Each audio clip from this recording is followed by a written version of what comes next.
Hello and welcome to Health. Today we speak to Dr. Meena Subramanyam, Vice President and Global Program Leader, Gastroenterology at Takeda, the largest pharmaceutical company in Asia and one of the top 10 pharmaceutical companies in the world by revenue. She joins us today from Boston. Today we are looking at getting more clarity on COVID-19 from Dr. Meena Subramanyam with questions on 1, the nature of the virus, 2, the kinds of tests available now, and 3, the upcoming solutions and therapies. Welcome, Dr. Meena Subramanyam. It's good to have you on Health today. Thanks, Hari. I'm delighted to be here. Let me start with a question, or rather a popular opinion.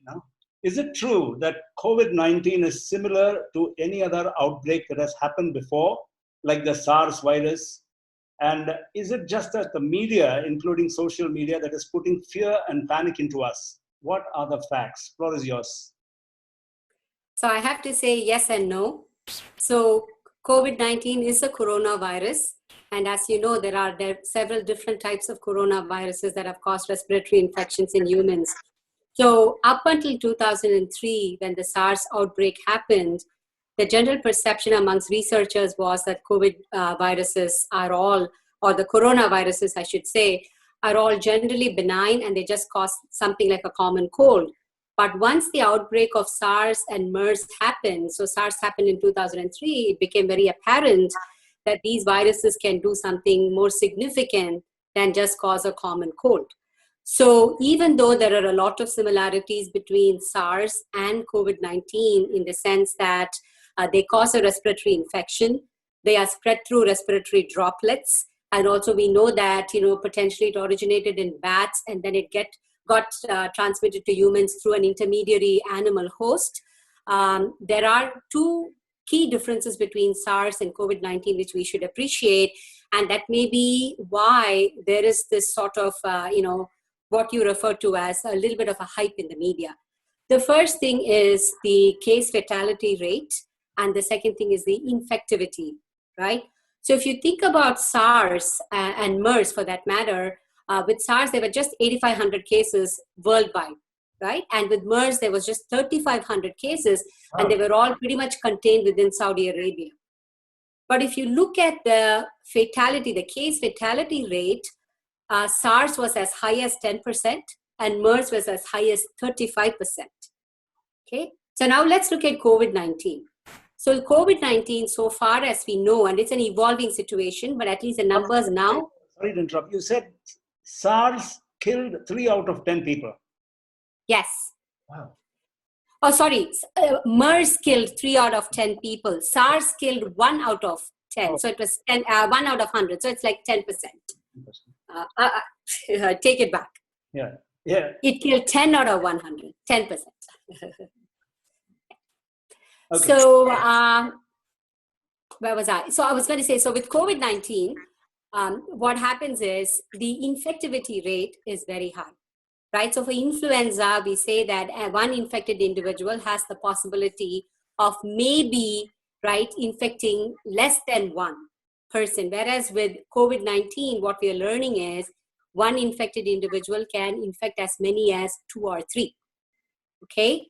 Although the fatality rate with COVID-19, as we understand today, has remained low, it's between 0.25 to 3%. We really don't know how many people have been exposed to the virus. So we don't know the denominator to truly understand what the fatality is, the case fatality. But at least it appears to be lower than the 10% we have seen with SARS and the 35% we have seen with MERS. But the other difference with COVID-19 is how it infects. So it's predominantly an infection of the nose and the throat. And the viral numbers are very, very high even before patients experience symptoms or a person exposed experience symptoms. And that's why the asymptomatic transmission is much higher with COVID-19 compared to SARS, where the viral load became much higher only after the symptoms evolved. So that is the concern with COVID-19, that there is a lot of silent infection in the community. And therefore, we need to be very careful because you don't know how well people are going to deal with this infection. It's very new. Okay. We don't know how many people are able to fight the virus and so on. So, caution is warranted is what I would say. Wow.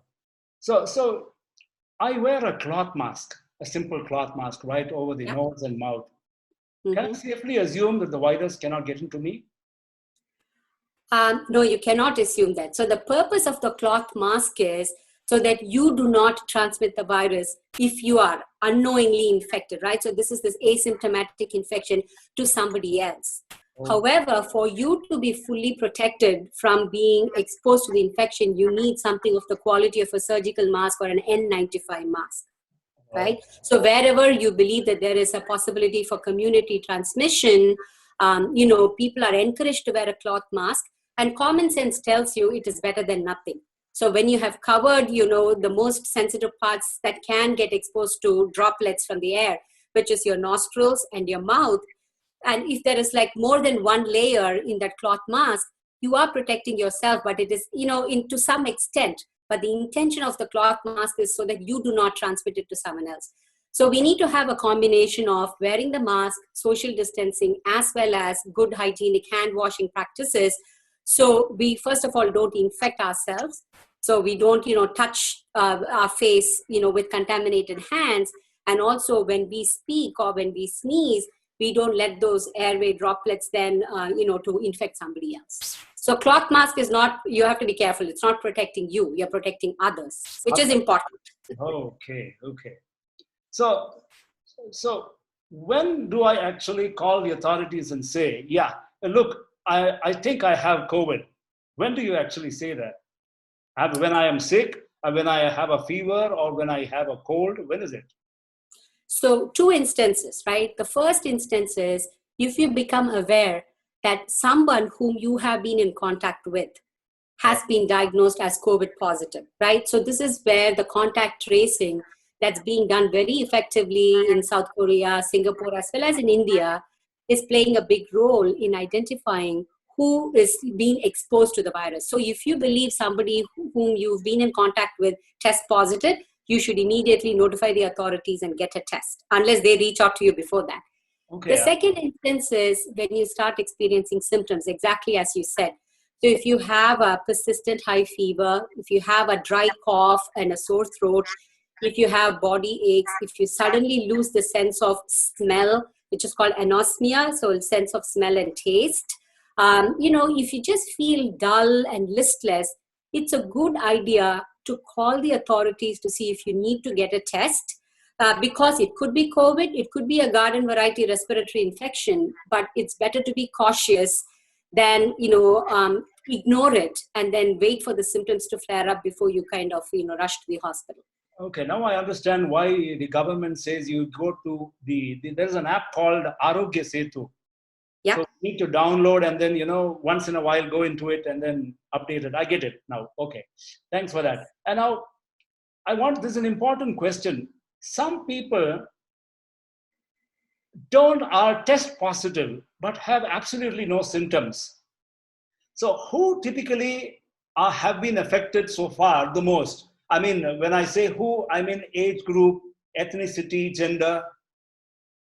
Right. So, we are still learning a lot about the coronavirus. So some of our previous assumptions have not held true. But in general, what we understand is coronavirus does infect people across ages, right? So it is infecting children, it is infecting healthy young adults, but predominantly the population that is at risk, which is not very surprising, is older adults, right? People over the age of 65, but also people who have sort of immune compromised systems.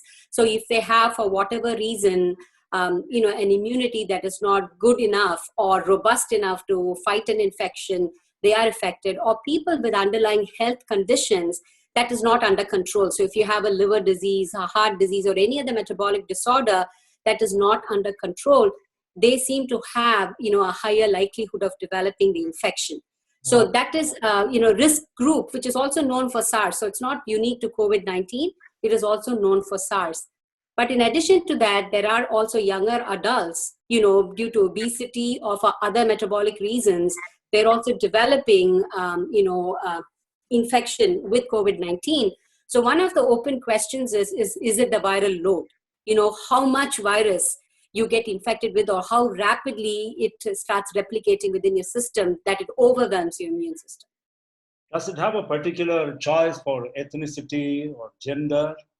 So there are some reports in the United States that there is a sort of slant towards higher infections in African Americans as well as Latinos, but it is unclear whether these individuals have any underlying health conditions that hasn't been treated or under control. So I'm not so certain whether that ethnic association has been scientifically vetted, but there seems to be evidence evolving that there is a potential for it to have more of an ethnic identity in terms of infecting higher numbers of certain ethnic groups, but it remains to be seen. Oh, okay.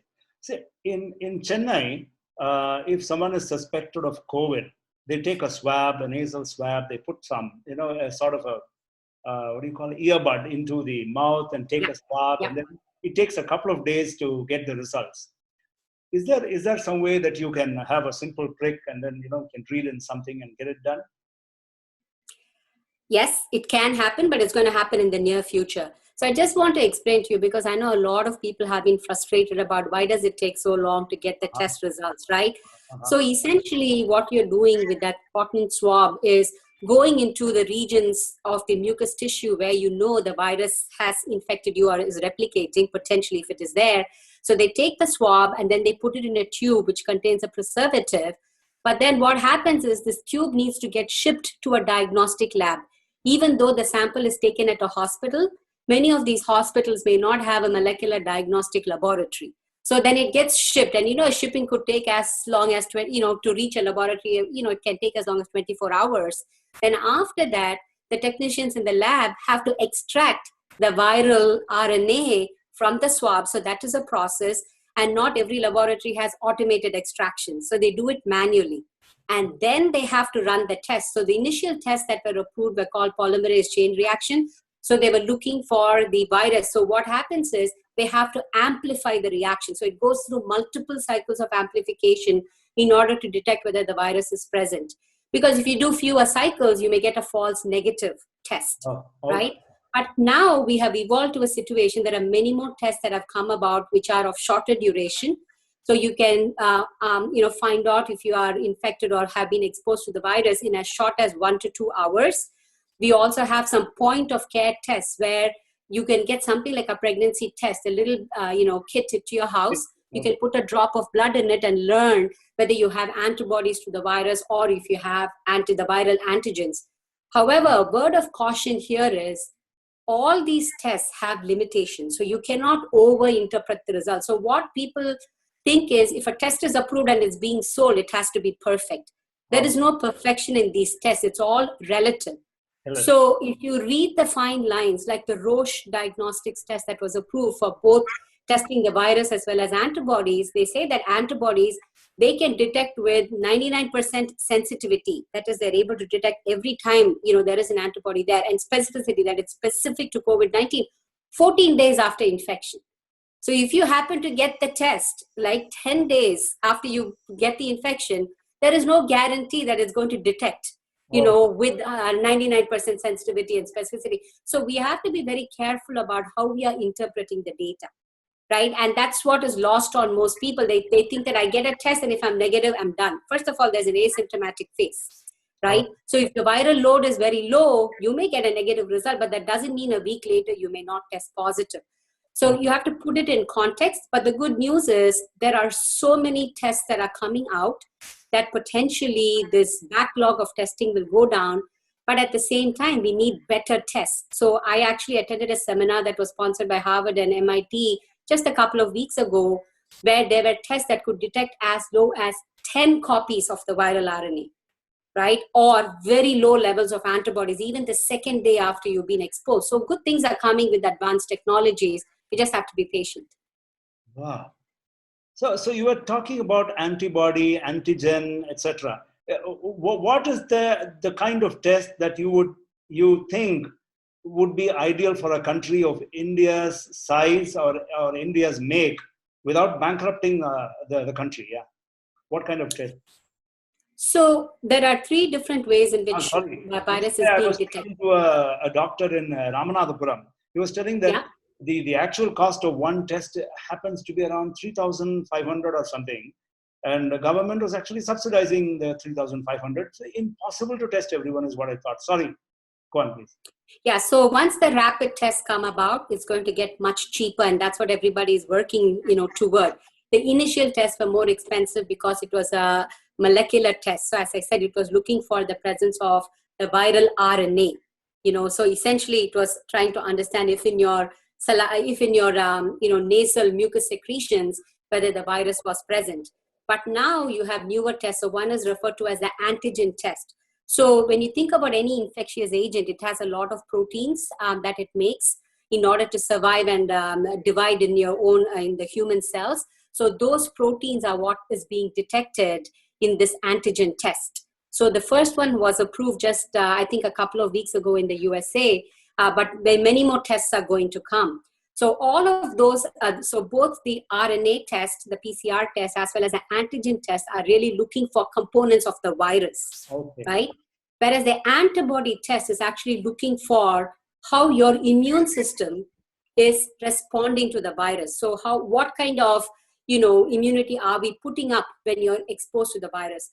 So an antibody test can really tell us whether, first of all, I've been exposed to the virus. So most tests that are currently available only tell you whether you've been exposed to the virus, and they look for 2 types or 3 types of antibodies. One is IgM, which is the first burst of response that our body makes, and then it converts into an IgG when you start seeing whether you'll have some long-lasting immunity. And also there's a third type called IgA, which is in the mucous tissue. So because it's a nasal route of infection, they can also detect that.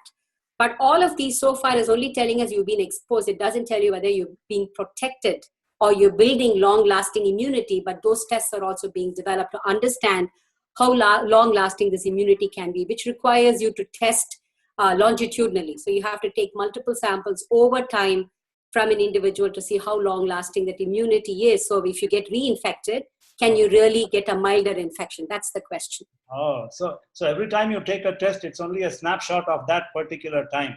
That's it. Absolutely. Absolutely. Okay. Yeah. I've read from news, Chennai hospitals trying something called as plasma therapy. Can you just elaborate? What is that? Is your company, Takeda, are they working on that plasma for COVID-19 therapy?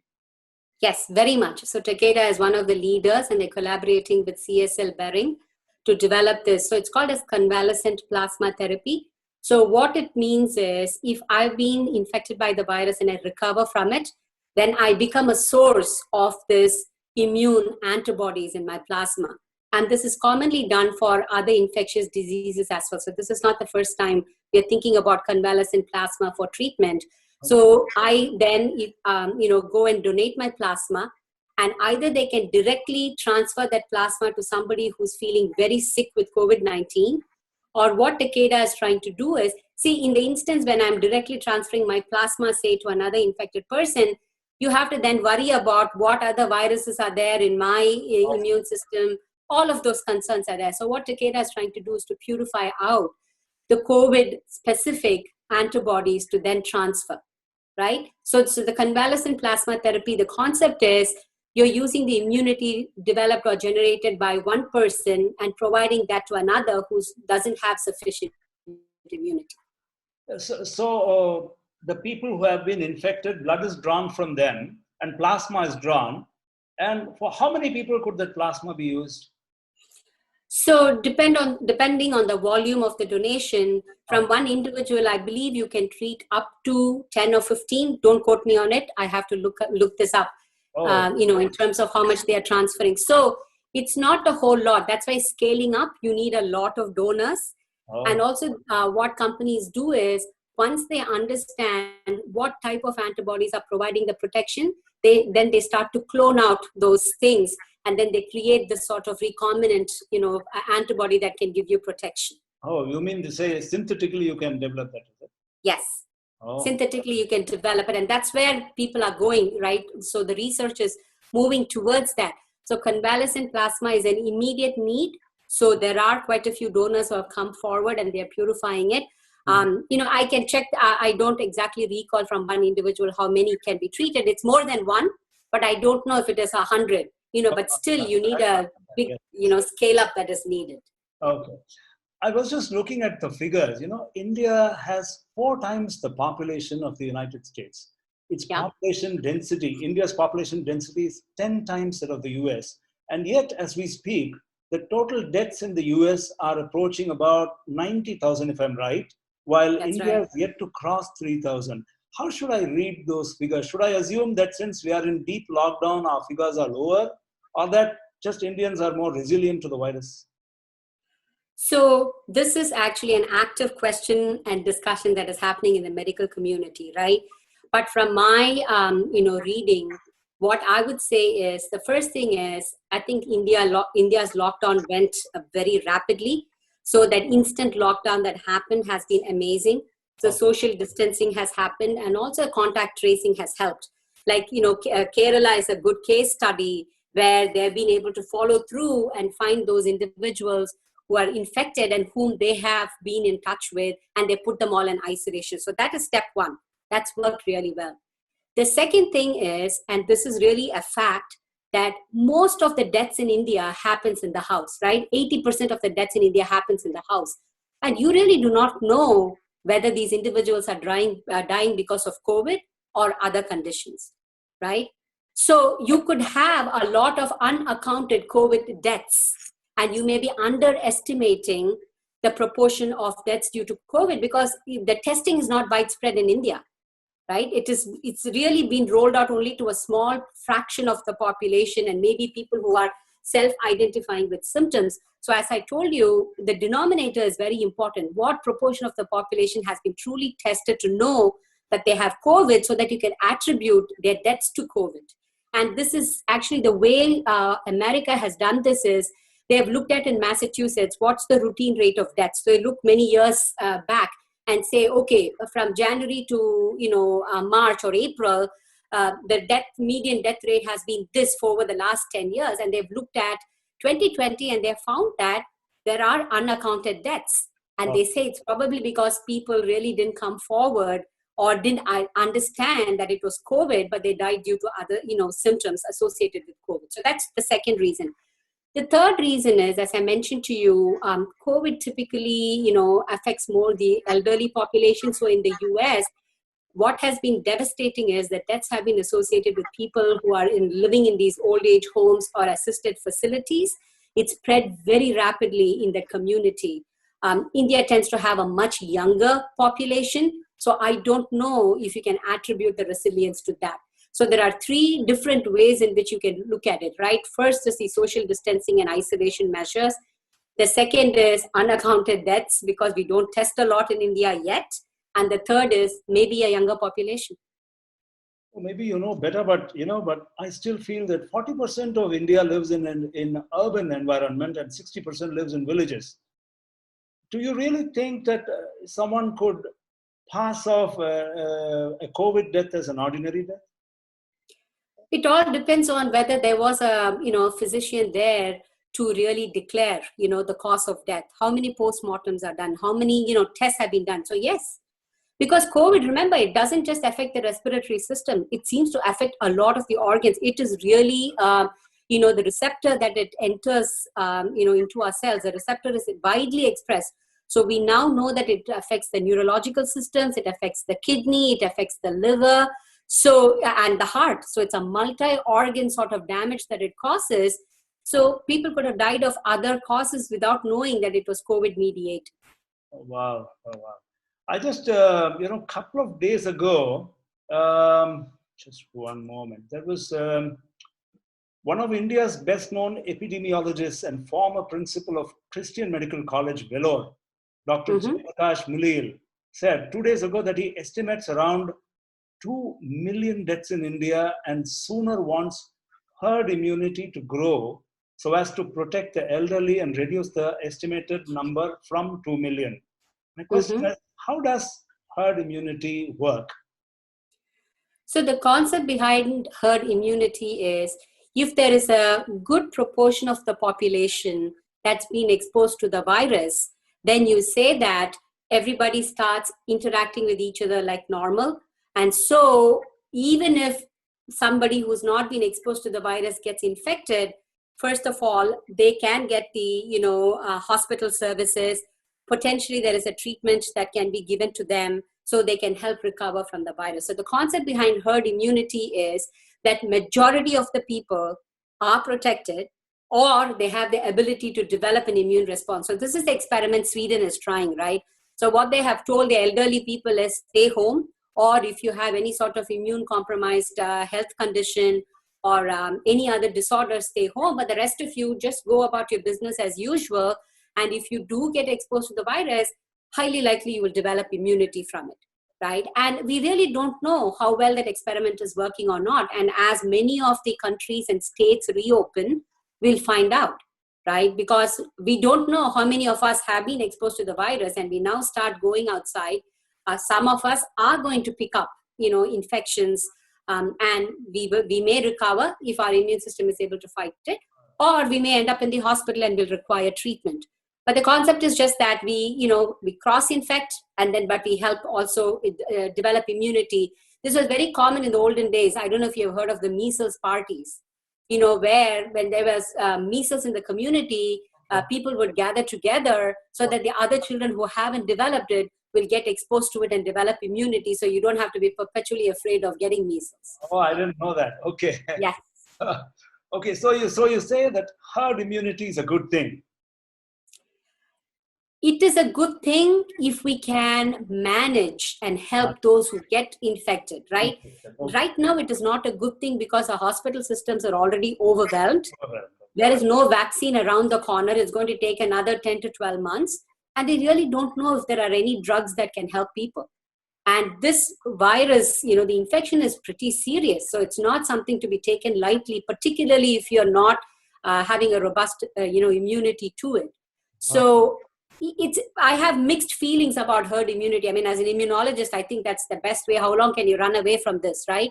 But at the same time, we have to be sensitive to how much the society can handle, when so many of us go out and have never been exposed to the virus. We're all assuming we have not gotten it because we've been socially isolating ourselves, but we don't know how well we'll react to this virus when we go out. You have been in medicine for what, about 30 years now?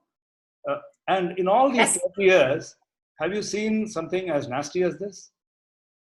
I haven't, and I think we have to consider ourselves very fortunate, as I said, because whoever, experienced SARS and MERS may have felt how terrible this was. So those could have easily become pandemics, but they didn't because they remained isolated, even though there are no vaccines to SARS or MERS, right? And prior to that, of course, we had the HIV infections, but that was also because of the transmission being very unique. We didn't experience it. So the big, prior to that was the 1918 influenza pandemic. Right? So I have to say, I haven't quite, experienced anything like this in my lifetime. Okay. See, I once had severe jaundice when I was 8 years of age. My mom gave me a paste of a few, in Tamil we call it Kiranelli plant, or it's called in English the gale of wind or seed under leaf plant, for 30 days. And I recovered completely. I never went to the doctor. Similarly, for COVID, I see many traditional medicine folks suggesting taking of lemon, ginger, pepper, herbs, spices to provide immunity. My question is, do these offer protection against COVID? What kind of food? And part two is, what kind of foods, vitamins, and supplements are recommended for immunity? Would you recommend? Right. So, we have to really read the fine print again, right? So when people recommend you take lemon, ginger, and all other sorts of herbal medicines, they say to boost your immunity. They never say that it gives you protection. Okay. So what we need to be careful about is the evidence, right? What level of evidence will convince us that we are truly protected? So as responsible medical folks, I will never say that something is protective unless there has been a randomized controlled trial run. We all have our own biases, right? So being of Indian origin, obviously I believe in a lot of herbal medicines, but the mind can play a lot of tricks. The mind is very powerful. And I have seen that, you can make yourself feel better. You can tolerate a lot of pain and move about and do things if you have that strength of mind. So it's very difficult to distinguish or separate that kind of an effect. I wouldn't call it a placebo effect because it's really your mind helping you, get through some things. That is boosting your immunity. It's the power of how you're controlling your immune system that cannot be attributed to a ginger or a turmeric or anything else. Okay. So my, personal opinion is taking good nutrition is very important, right? And maintaining a good immune system by exercising and having that good nutrition is critical to fight any illness, COVID or otherwise. And that's the best way until we have evidence clinically, in people who are given like ginger, lemon, and not given ginger and lemon and not taking anything else. And they also have to be balanced in terms of how much exercise they take and how much nutrition they consume. So it's very difficult to do those controlled clinical trials. And that's why none of these herbal medicines have seen the light of day in terms of being declared as medicines. Okay. Okay. The Indian Union Health Ministry confirms that 80% of COVID-19 patients are either asymptomatic or exhibit mild symptoms. My question to you is, if a person should test positive and continues to be asymptomatic or has recovered fully from complications, would it be safe to assume that he or she will never catch the virus again? So it's a very good question. Another raging, sort of discussion topic in the research community, right? Because there have been some reports from South Korea and Singapore that patients who tested negative for COVID are now testing positive again. Oh. So the first word of caution goes back to our discussion around the diagnostic tests. All diagnostic tests have a certain level of false negativity, as much, less so false positive because they have specificity, but, in terms of sensitivity. So what is unclear is whether these individuals in the virus level just dropped and they tested negative. So it was an over assumption that they had entirely cleared the virus from their system. And now after a period of time, the virus was replicating again in them, maybe because they're under stress or whatever else, they're slightly reduced immunity. So I wouldn't call that as reinfection. So generally, what is understood from SARS and MERS is whenever somebody was exposed to it, they built long-lasting immunity. So actually that immunity persisted for almost 2 years for SARS, if I understand correctly. And for the common coronaviruses that causes a cold, people's they develop an immunity. So for 2 weeks after the infection, they show a high level of antibodies and it slowly wanes and it goes down to basal levels. But when they get reinfected the next year, the antibody response, because you retain that memory in your body. So you get a faster response and you clear the virus. So as far as we know, this particular virus hasn't really mutated in a crazy way that you get reinfected as if it is a new virus. So. Oh, okay. So you get it. So the good news is also just yesterday, there were 2 articles that were published that shows that, there are 2 types of immunity that we develop. One is through antibodies, the other one is through T cells. And that when T cells process the virus and present it to our body or to the immune system, you develop long-lasting immunity. And they have found that T cells are very active, against corona or the COVID-19 infection. So which is good news, which means that we are likely to develop long-lasting immunity. Immunity. Okay, good. I thought the virus could never affect children going by earlier reports. But this week I heard about inflammatory issues in children with the COVID. That's right. What changed? Is the virus changing its properties or something? I don't believe so. So what happens is, so far, exactly as you said, most of the children, even if they were exposed to the virus, they have been really, actively fighting it. So they never had any overt symptoms from the virus, right? But when children have some kind of an immune compromised situation or some other disorders, maybe then the virus does, manifest itself in this form. But actually, what they're observing in these individuals is that the immune system is overreacting. So the Kawasaki syndrome that they are talking about is when the kids are developing rashes, they have red eyes and so on. It's an overactivation of the immune system, uncontrolled activation. It's not, it is alarming, but the proportion of kids who are developing it is not that high, but this is something that needs to be monitored. So that's why I said at the molecular level, it's not very clear Yeah. why this virus is causing such a, wide array of symptoms. Like, adults, there are some young adults who are developing clots, but only in their toes. It's really a strange observation. So people who are young adults who are COVID positive show very mild respiratory symptoms, but they seem to have clots in their toes. Yesterday, I heard that a couple of children were down with arthritis, kids, after having tested positive. I don't know if to say. So it's easy. Once again, that's a hyperactivation of the immune system. So arthritis is but, an autoimmune disease that's probably triggered, the production of certain antibodies that are now recognizing our own the children's cartilages or something and breaking them down.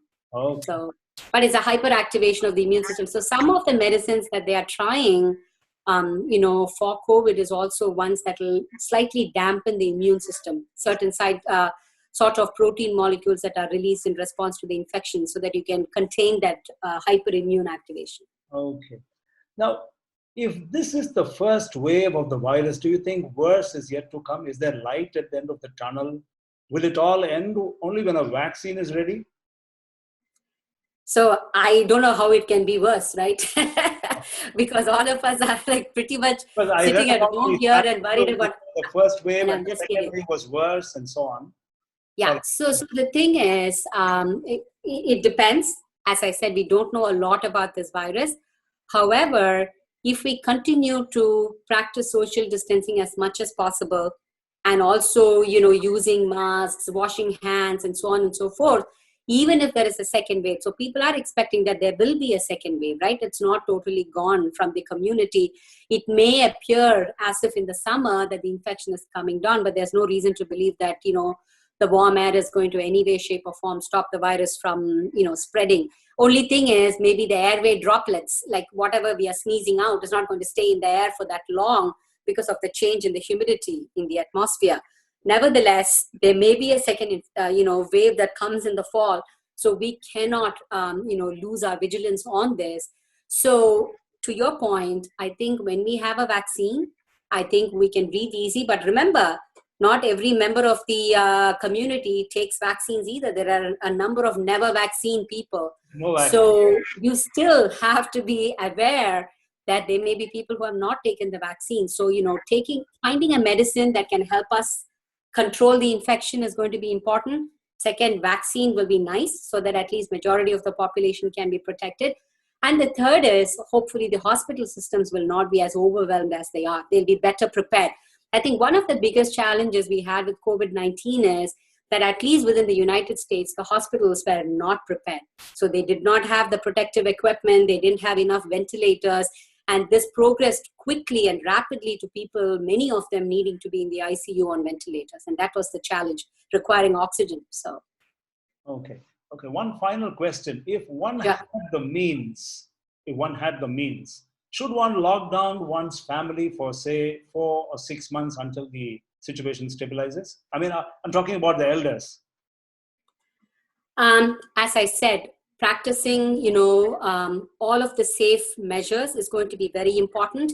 Even if you had the means, financially, mentally, people can go crazy, right? They need to have, we are social beings. So there has to be some sort of social interaction that has to happen. You cannot just keep people homebound for a year and, letting them meet just you and your wife or something. So we need to be sensitive to that. However, what I would say is even when you meet up, don't meet up in huge crowds, right? Not like tens of hundreds of people. Keep the crowds small and make sure that you're still wearing masks and such so that if somebody else is infected, they don't infect your parent. And just be aware of the symptoms. Don't second guess it. If you're concerned, just call the doctors, so that you can get the test and make sure that you don't have COVID. So you have to be vigilant, but I don't think that you can keep people, particularly in North America, where we are all ready for some sunshine. It's hard to keep us inside the house. So we have to be pragmatic. Anyway, okay. Thanks for the clarity, Dr. Meena Subramanyam. You have been very helpful with facts on COVID-19.